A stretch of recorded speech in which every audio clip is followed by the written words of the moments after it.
Tonight on Joy News Prime, Finance Minister Ken Ofori-Atta says government has succeeded in shifting economic policy from one that is focused on taxation to production, and cites the scrapping and reduction in taxes to buttress his point.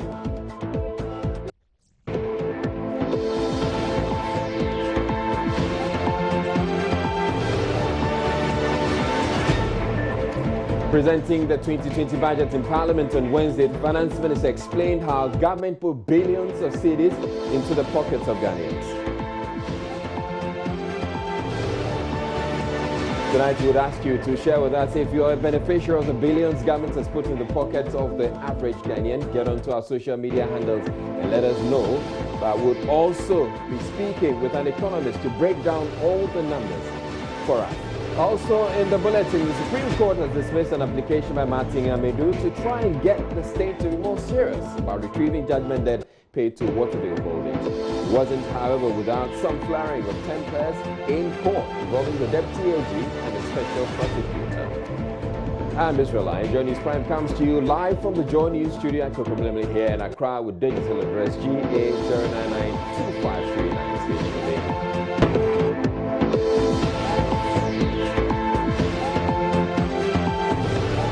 Joy News Prime. Tonight's Joy News Prime is going to be focused on the budget presentation by the Finance Minister Ken Ofori-Atta, and we'll be coming to that in a bit. But something else happened in Accra. This time, Special Prosecutor Martin Amedu on Wednesday clashed in court with Deputy Attorney General Godfred Yeboah Dame over a judgment that he says was undeserved and which he has been fighting to retrieve to the state. Ms. Amedu, who successfully challenged the €47 million payment to Waterville Holding all the way to the Supreme Court, has expressed frustration the Attorney General doesn't appear serious about retrieving the money and went to the Supreme Court again to get it to compel the AG to act. The Deputy AG, however, challenged claims by the Special Prosecutor that the state was not pursuing the money, stating that Mr. Amedu had no right to suggest his office wasn't working on the matter. The Supreme Court eventually dismissed the Special Prosecutor's case as incompetent. Court correspondent Joseph Akable, however, reports things got quite heated between the Deputy AG and the Special Prosecutor during Wednesday's court proceedings.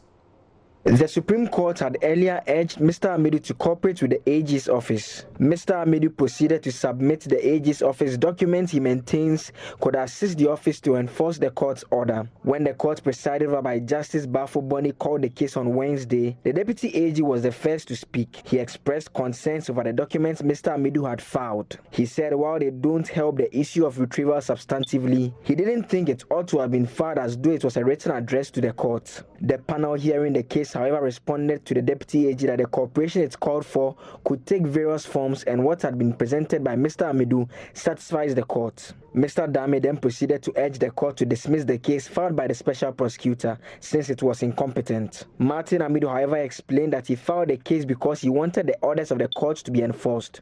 The Deputy AG rebutted that the Special Prosecutor was creating the impression that the AG's office was not bent on retrieving the money. He also stated that is why Martin Amedu leaked the documents he submitted to the AG's office to the press. Martin Amedu took offense as he remarked that he wasn't a publisher and cannot be held responsible for the publications in the press. Mr. Yeboah Dame rebutted that the Special Prosecutor indeed told the press that the AG's office wasn't working to retrieve the money.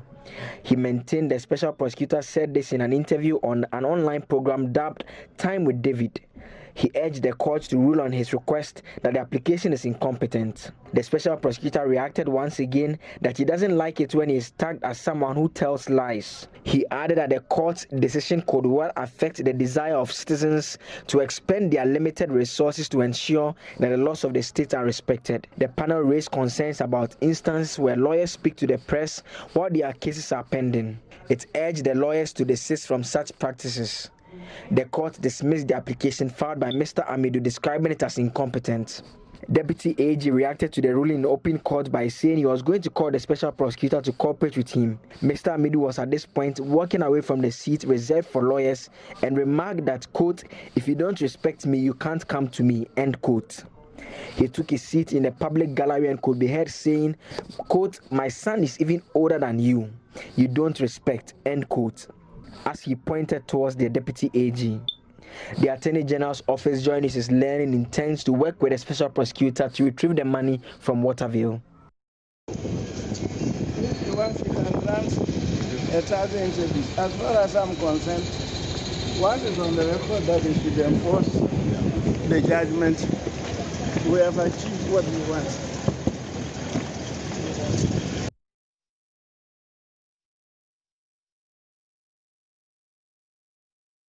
Now, moving on to the budget, the Kufuor-led government says it has succeeded in realigning the Ghanaian economy from one that is focused on taxation to one focused on production, adding that no new taxes will be introduced in the coming year, though there will be a review of existing ones.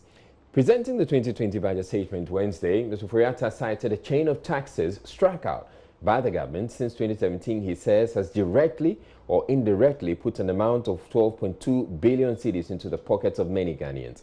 They include a reduction in import duties by 50% from April 2019, the abolition of the 1% special import levy, and scrapping of excise duty on petroleum products and reduction in electricity tariffs.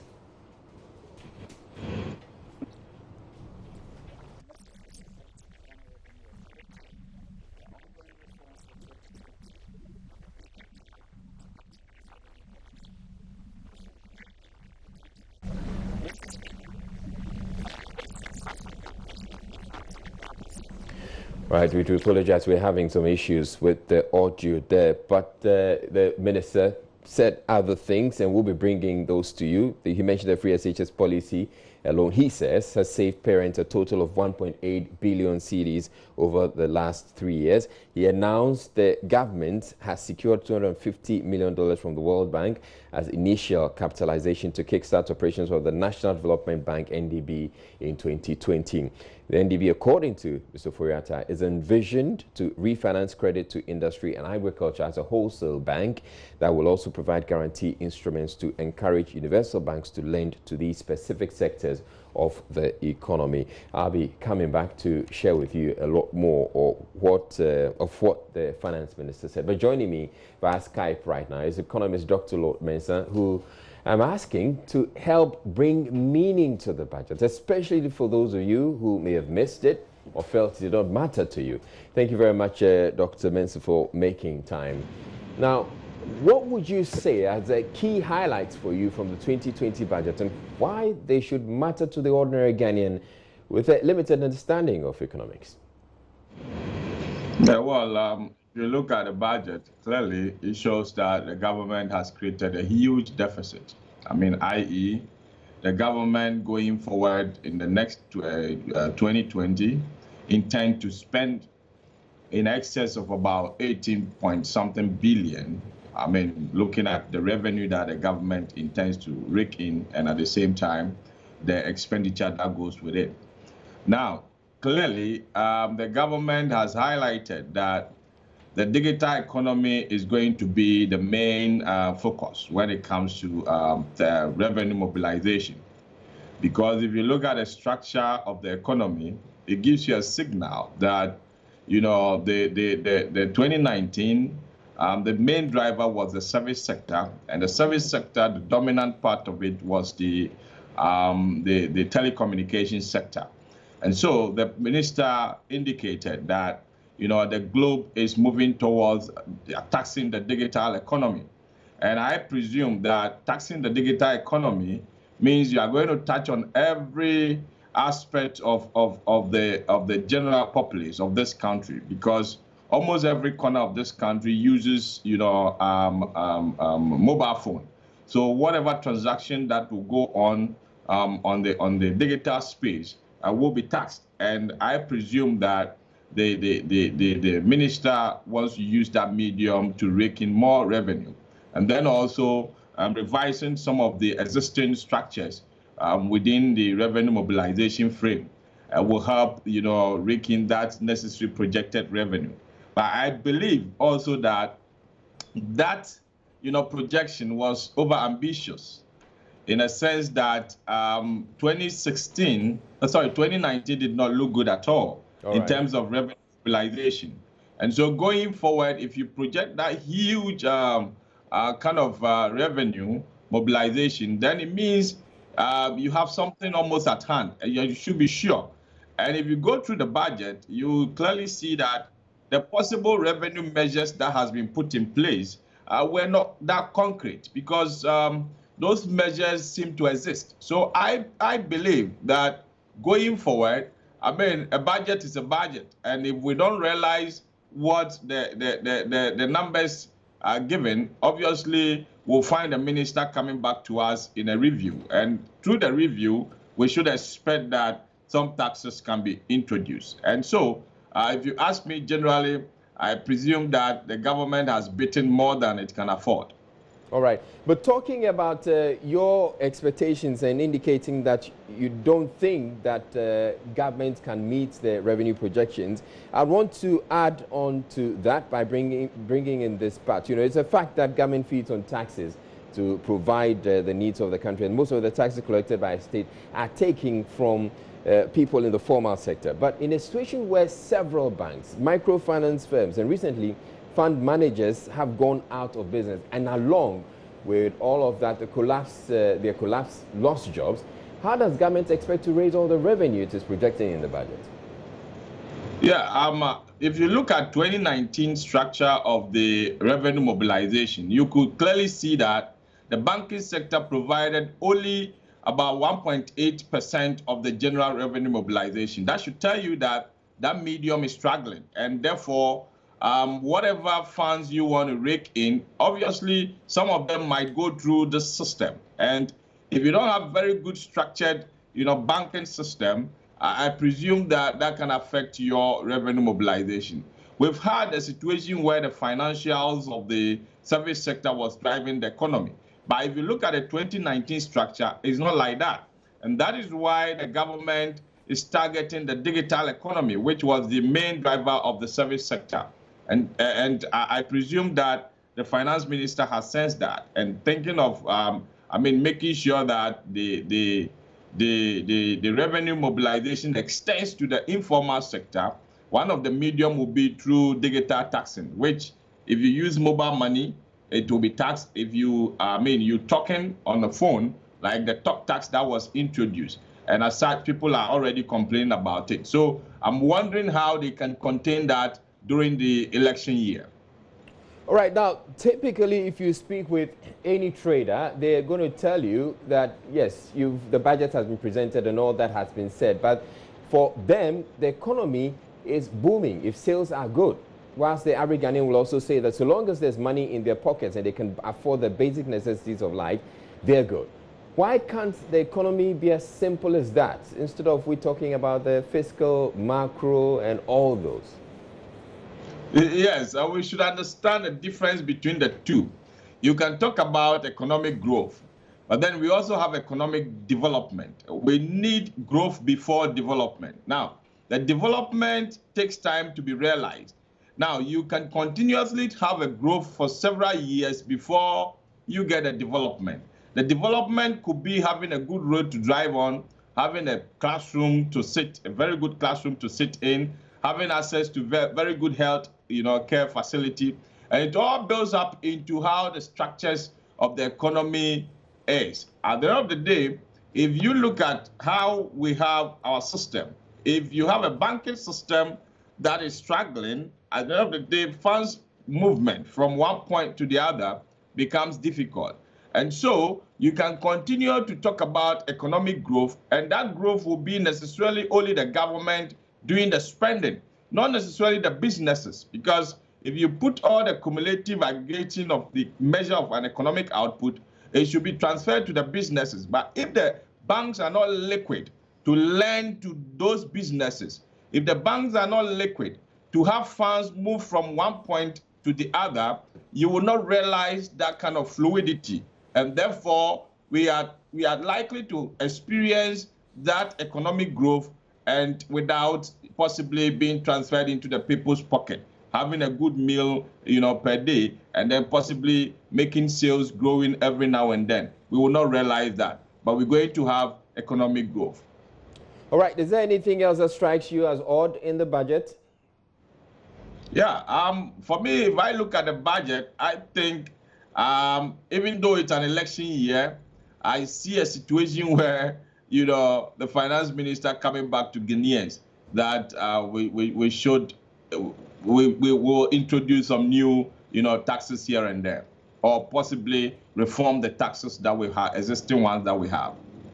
All right, thank you very much, Dr. Lord Mensah. Dr. Lord Mensah is an economist with the University of Ghana. Now, we're returning to what the finance minister has been saying. Now, he has been talking about the fact that the Akufo-Addo government has succeeded in realigning the Ghanaian economy from one that is focused on taxation to one focused on production, adding that no new taxes will be introduced in the coming year, though there will be a review of existing ones. He cited a number of the taxes. He said a number of measures that have been chain of taxes struck out by government since 2017, he says, has directly or indirectly put an amount of 2.2 billion cedis into the pockets of many Ghanaians.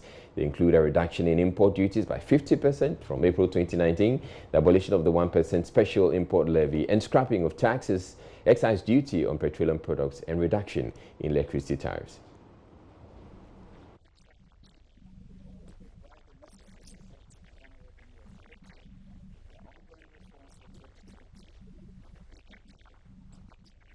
Right, unfortunately, we're still unable to bring you that sound. Right, we're taking a break here on Joy News Prime. We'll be back with you in a minute. Stay tuned.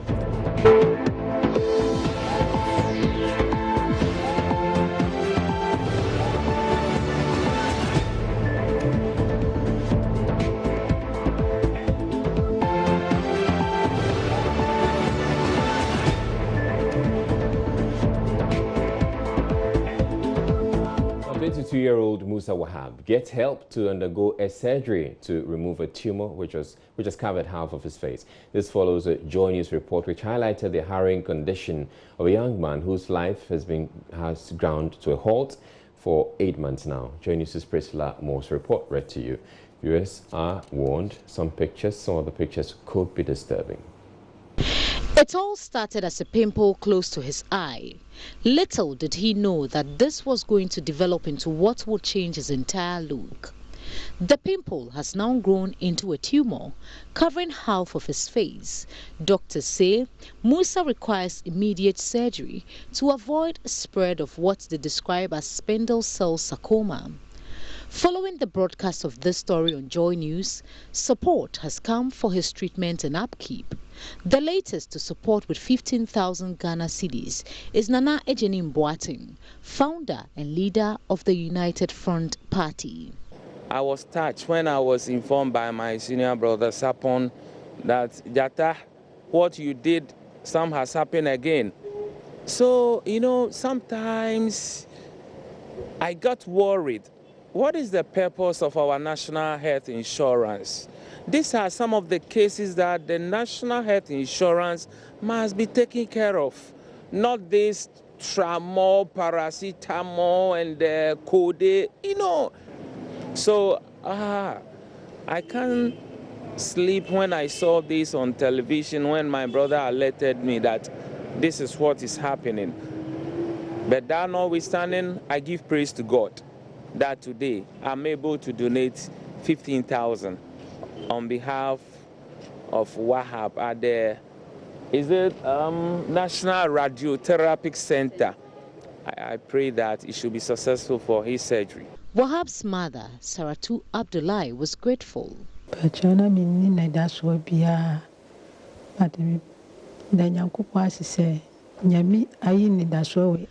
never dreamt of this day. When I heard the news, I couldn't express my joy.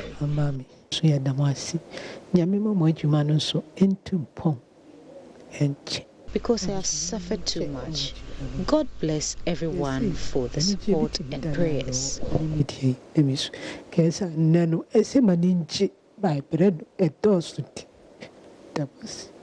Administrator at the Radiotherapy Department of Kolebu Teaching Hospital, where Wahab is currently undergoing chemotherapy, says he still needs more help. Thank you very much, Mr. Ejenim Boateng, yes, for this kind donation. The center as well as Wahab's family is very grateful. The purpose for which you donated this money will be used for that same purpose. And it's our prayer and hope that when other people are asking for support in the media, people like you will come to their assistance. Thank you very much once again. You can help Wahab by sending your donation to the MTN mobile money number 024 343 0337 or send to the Multimedia Group Barclays Bank account number 0412018095. Priscilla Moore's report for Joy News. The former Director General of the Ghana Health Service, Dr. Anthony Sarfo, is advocating an integrated emergency health system, especially in rural areas, to ensure efficient and timely management of clinical emergencies across the country. Speaking at an end-of-project event by the Ghana Health Service and the United States Agency for International Development, USAID, in Accra, Dr. Sarfo proposed the use of GPS in ambulances to quickly reach people in critical situations. No. Ghana, we have GPS in every locality in this country.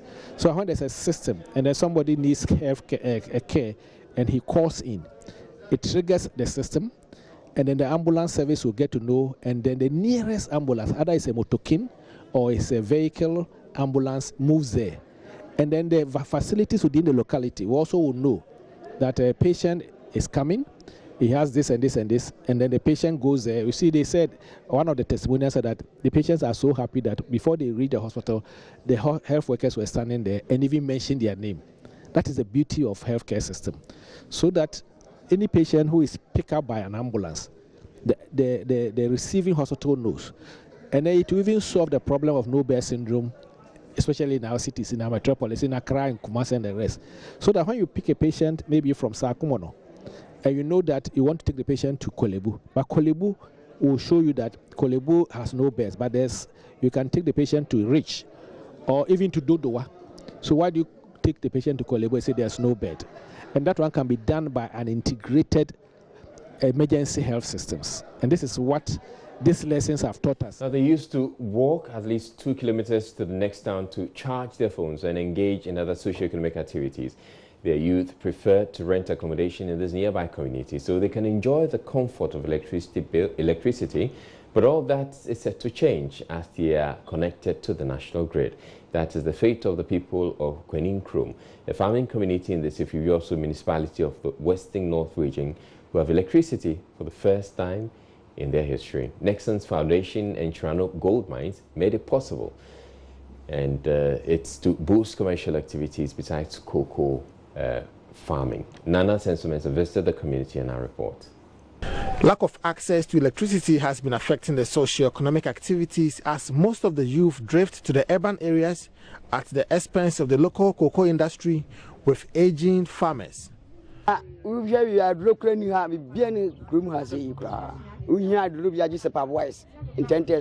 Because there was no light, Kwenin Krom became a ghost town. We always travel to Pabuase, nearby community, to charge our phones. Faustina Jesse operates the only supermarket here at Kwenin Krom. She's optimistic access to electricity will increase commercial activities in the area.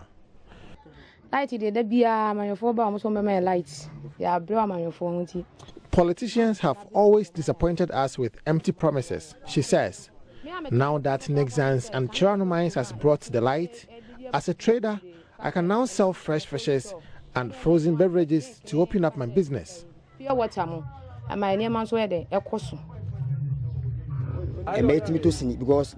one, you need computer. 2, we can now learn at night because we can also learn how to use the computer. We are very sure our connection to the national grid will bring back life into the community. The project therefore comes as a relief to residents of Kwenin Krom, as residents are hopeful the face of the town will change with improved livelihoods.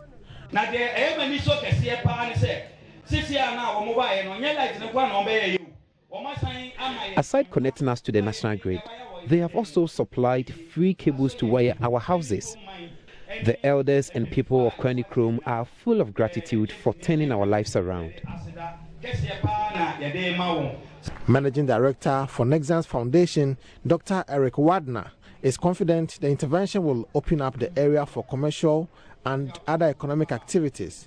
So if you want the kids to learn, I mean the municipality to grow, we have to have the electricity in the village, not only in the street. So that will be the next phase. As it was stressed by one of my colleagues, it's very important to maintain what we have done, because it's just one step, but it should be for like 20 years.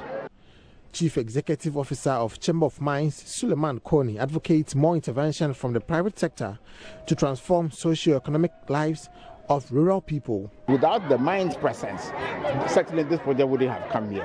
So for the mine to continue to be viable, to succeed, effectively there should be collaboration, common understanding between the two partners to ensure that when the company succeeds, the community also succeeds. For Joy News, Nana Asansumensa. Residents in and around Likpe in the Oti region are calling on authorities to fix a bridge which links the town to Hohoi, which caved in over a month ago. A closer look at the bridge reveals a gaping hole which extends to where vehicles and pedestrians fly. The general road network in the area is also in a deplorable state. Our Oti region correspondent Peter Senu visited the community and is sending this report. Joy News has learned this bridge had caved in over a month ago but has seen no action to get it fixed. The only sign of danger ahead are these dried leaves and woods left on the side of the road as blockades. A new driver to the area would be in a grave danger. What looked on the surface to have ended at the cracked ends has a yawning hole that extends deeper, posing danger to unsuspecting commuters. Residents and drivers have been speaking to Joy News on the situation. First is the driver, Cornelius. We call people to come and do it for us, but from there up to now, nobody's attempt to do it. But this is dangerous. So we are ready for them to come and do it. But so far as we let them know, they should have come and do it for us. If you come and see how the thing is, it's very dangerous. But up to now, we don't know what they are doing it about. And an opinion leader, Winfred Bonsi. The road spanning from Likpe to Hohwe is very bad. We live in a hilly area, so we have a lot of gutters on the hills, so the vehicles don't know even where to pass, and it is terrible traveling on it. If you do some 30 minutes on the road, you are almost broken down. What is worse now is the bridge at Likpe Bakwa, very close to the hospital. The bridge is almost collapsed. If it is not repaired immediately, there will be serious disaster there. So our appeal to government is to come to our aid and fix the bridge for us immediately. And the regent of the area, Leonard Videka. I think it's about a month now that the bridge caved in. And the bridge links Hohwe to parts of Likpe area and Bli area where we have the waterfall. We have informed the chief executive of the area for Hohwe municipality. We've informed him, and then we've informed the paramount chief of the area, and he says he's going to contact roads ministry and so on. So that's what we have done so far. Meanwhile, the nature of the roads in the area are in a deplorable state. Peter Sanu for Joy News. Our Chief of Staff, Prosecutor Moussa Wahab, is canvassing support for more girls and women to be given extra opportunities in pursuit of digital communication in the country. According to her, giving girls and women who constitute a greater number of the country's population a special treat in the acquisition of digital skills will help reduce poverty and empower them to be independent. The Chief of Staff was speaking at the National Girls in ICT Day at the University of Cape Coast. Richard Kwejonyaku has more. Close to 1,000 girls selected from 14 districts in the Central Region have benefited from training organized by the Ministry of Communications in coding and basic IT skills. Chief of Staff Akosua Frema Osayopari indicated government desire in bridging the digital gap that exists in the country. According to her, the 2010 Housing and Population Census identified a huge gap in access, affordability, and the use of information and communication technology among the sexes in Ghana. And it is one of the bases the Ministry of Communication, in conjunction with the National Communication Authority and other IT firms, is rolling out programs with girls and women in focus. The digital world needs to benefit all of us, regardless of status, gender, and location. Creating our digital economy requires intensive skill-based training, attitudinal change, and discarding the old traditional beliefs that ICTs are not for females. I think we've been told how well positioned, even biologically, we are in terms of our capacity to take challenging works. Minister for Communications, Esla Owusu-Ekufo, whose ministry is spearheading the program, called for an end in the stereotyping of girls and women on ICT. To her, the sector is opened up and diverse opportunities abound. This sector holds enormous opportunities for women with the requisite skills. However, stereotyping and discrimination continues to deprive girls of the opportunity to excel in this field. Misconceptions such as ICT requires those who have excellent mathematical skills. Programming is logical and sterile. People who work in ICT are colo and they don't have a social life, etc. Put the girls off, exacerbating the gender digital divide that we're working to eradicate as quickly as possible. Celebrated female sensation DJ Switch entertained the girls and encouraged them to push harder to get to greater heights. Richard Kwejenya Akon, Joy News, Cape Coast. The Minister for Energy, John Peter Amewu, is making a third bid to seek the mandate of electorate in the Hohoi constituency to represent them in Ghana's legislature. Amewu, who managed to secure 20.10% and 22.37% in 2004 and 2008 elections, was elected in a popular acclamation to contest the 2020 parliamentary elections on the ticket of the new Patriotic Party. Joining us is Fred Kwame Asare-Fao. The following reports on the acclamation. The ordinary conference was heavily attended by delegates, party faithful, well-wishers and traditional authorities. The Volta Regional NPP chairman, Makafi Wanya, employed the delegates to extend their campaigns to the grassroots as the party aims to win the Hohoi parliamentary seat.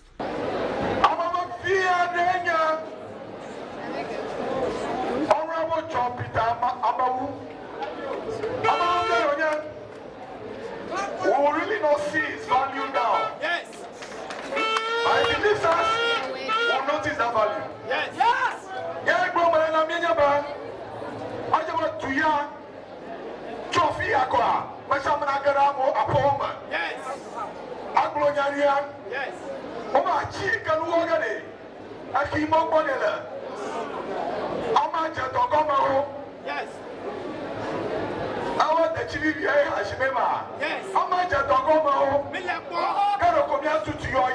Yes. A Deputy Minister for Lands and Natural Resources, Benito Owusu-Bio, described Mr. Amewu as a man who has the qualities to deliver exceedingly well as an MP. I will say you have a jewel.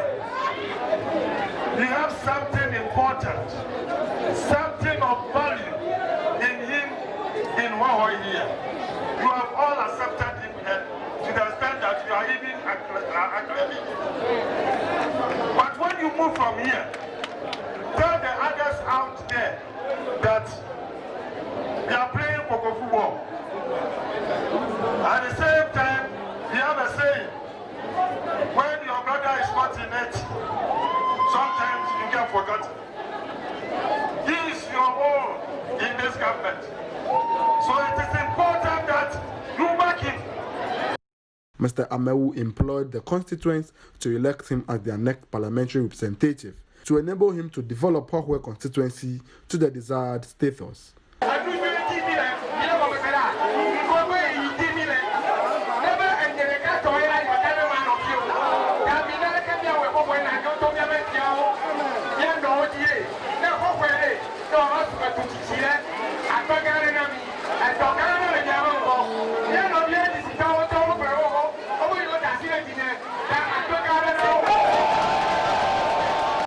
Reporting for Joy News, Fred Kwame Asari, Hohwe.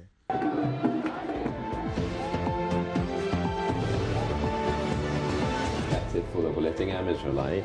Thank you very much for watching. Have a good night.